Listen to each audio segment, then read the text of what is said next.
araw sa inyong lahat. Tayo po'y magdinilay sa salita ng Diyos. Ang pinagmumulan ng awa at tawa ng ating buhay ang salitawa. Today we are celebrating the memorial of the Holy Name of Mary. Mga kapatid, ang mundong ginagalawan natin, pinapakita kadalasan ng pagiging mapagbigay ay yung hinahangad din natin yung kapalit sa magandang ginagawa natin.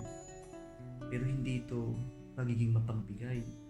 Ito ay pagiging hipokrito. Nagbibigay lang tayo kasi umaasa tayo na susuklian yung binibigay natin o yung mabuting pinapakita natin. Mga kapatid, tila imposible yung itinuturo ng ating Panginoon ngayon na sinabi niyang love your enemies, do good to those who hate you, bless those who curse you, and pray for those who persecute you.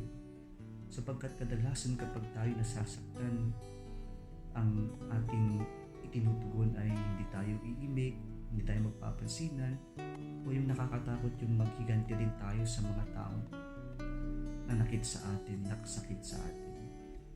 Pero yung pag-ibig na itinuturo sa atin ng Diyos ay yung pag-ibig na walang hinahangad na kapalit.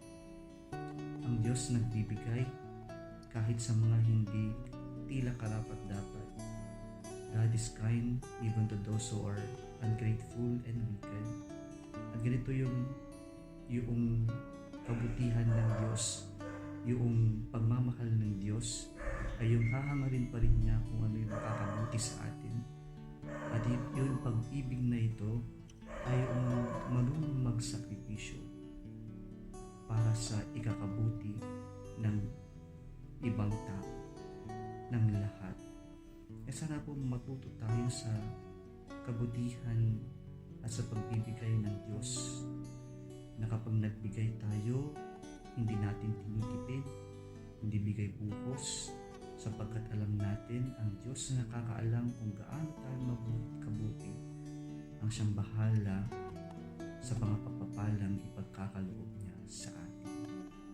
Kung nagustuhan mo ang video na ito, huwag kalimutang mag-like, i-share at mag-subscribe sa Salitawa Facebook page and YouTube channel. Muli isang pinagpalang araw sa inyo.